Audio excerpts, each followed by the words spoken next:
And our sponsors are Alpha Claims and Hire Birmingham, the leading and best accident management company. Get a replacement car anywhere in 1 hour. I really appreciate you joining me today, and this story comes from Cardiff Crown Court, and I really appreciate the subscriber that sent me this story as well. Don't forget you can send your news to news@scarcitystudios.com and I'll react to as many stories as possible. This trial is ongoing, so we have to be really careful about what we discuss.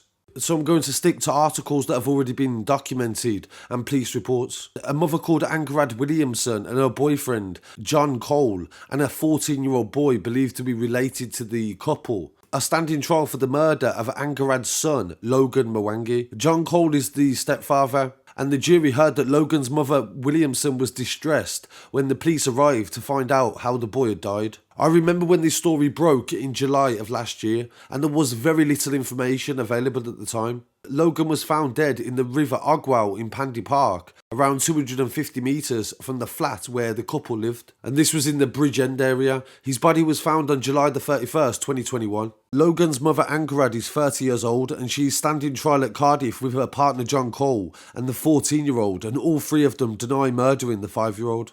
Jury members were told that the body was dumped like it was fly-tipped rubbish beside the river, and he suffered 56 injuries. The injuries were to his head, face, torso, arms and legs.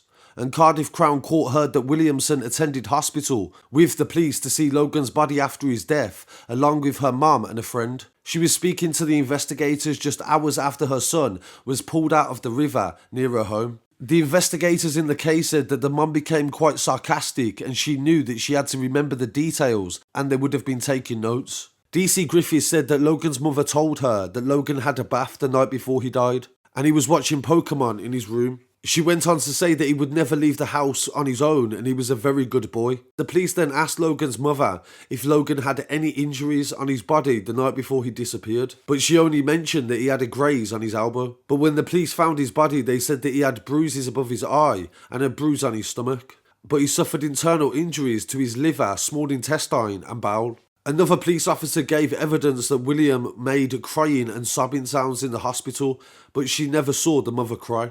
They said that she made sounds of crying, but there was no tears. The nurses also said to the court that the mother didn't touch Logan after he died, and when she was stood next to his body, she gave him a kiss on the head just before she left, but she didn't hold him. And they also said Logan's mother had been friendly with the health workers until the police started to question her about his death. She was also quoted by the nurses as saying, "Why didn't I teach him to swim?" And this was before another nurse told her that her son had died inside the water. She said, "You're the first person to tell me that." So this would say that she had knowledge of where he died and how he died before they'd even told her during the investigation. The stepfather and the 14-year-old boy are accused of moving Logan's body to the river, while the mother Williamson is accused of trying to remove evidence from the house and blood-stained bedsheets. All of them deny murder and perverting the course of justice, and also allowing the death of a child.